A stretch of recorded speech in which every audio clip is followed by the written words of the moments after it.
নমস্কার বন্ধুরা, তোমাদের সবাইকে স্বাগতম আমাদের সবরং ফ্যামিলি ব্লগে। আজ আমরা এসেছি ভুবনেশ্বর শহরের অন্যতম জনপ্রিয় ঐতিহাসিক স্থান উদয়গিরি ও খণ্ডগিরি কেভসে। চলুন একসাথে দেখে নিই এই অপূর্ব জায়গাটা।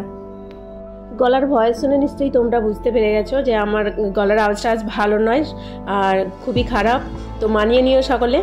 তো এই দেখো, আমরা ট্রেন থেকে নেমেই আমার ভাইয়ের সাথে দেখা, বাবান ছুটে চলে গেছে মামার কাছে।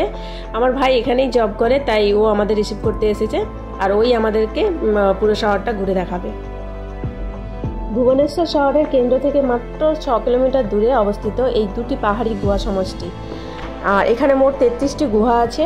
উদয়গিরিতে হচ্ছে 18টি এবং খণ্ডগিরিতে 15টি।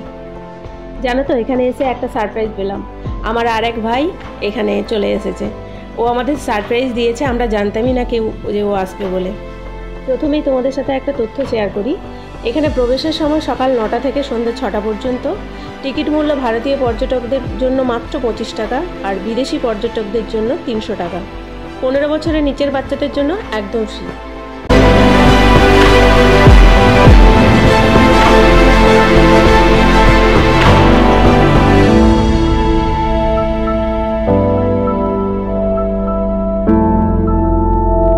উদয়গিরিতে খোদাই ও ভাস্কর্য বেশি বিখ্যাত, যেমন হাতি গুফা। উপরে উঠলে ভুবনেশ্বর শহরের খুব সুন্দর ভিউ দেখা যায়।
তোমাদের সঙ্গে খুব সুন্দর একটা মুহূর্ত শেয়ার করছি। এখানে দেখো, অনেক হনুমান রয়েছে, সবাই ওদের কি সুন্দর খাবার দিচ্ছে আর ওরাও হাত থেকে নিয়ে খাচ্ছে। তো আমিও প্রথমে ভয় পাচ্ছিলাম, কিন্তু ভয়টা কাটিয়ে আমিও ওকে খেতে দিচ্ছি বাদাম ভাজা। তো কেউ কলা খেতে দিচ্ছে, তো কেউ বাদাম, তো আমি ওকে বাদাম ভাজা কিনে খেতে দিলাম। ও কি সুন্দর হাত থেকে নিয়ে ওটা খাচ্ছে। সত্যি দারুণ এক অনুভূতি। তোমরাও এলে এটা অবশ্যই করো, খুব ভালো লাগবে।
পেয়েছি উদয়গিরি ও খণ্ডগিরি গুহা, যেগুলো ভুবনেশ্বরের কাছে অবস্থিত। ভুবনেশ্বর ভ্রমণে গেলে অবশ্যই একবার ঘুরে দেখার মতো জায়গা। আজকের ভিডিওটি যদি ভালো লেগে থাকে অবশ্যই লাইক, কমেন্ট অ্যান্ড শেয়ার করো। আর যারা এখনও সাবস্ক্রাইব করনি তারা প্লিজ সাবস্ক্রাইব করে নিও। আর যদি কিছু জানার থাকে অবশ্যই কমেন্ট করো, যথাসাধ্য চেষ্টা করব জানানোর। সঙ্গে থাকার জন্য অসংখ্য ধন্যবাদ। সবাই সুস্থ থেকো, ভালো থেকো। আবার ফিরে আসবো নতুন কোনো এক ভিডিও নিয়ে।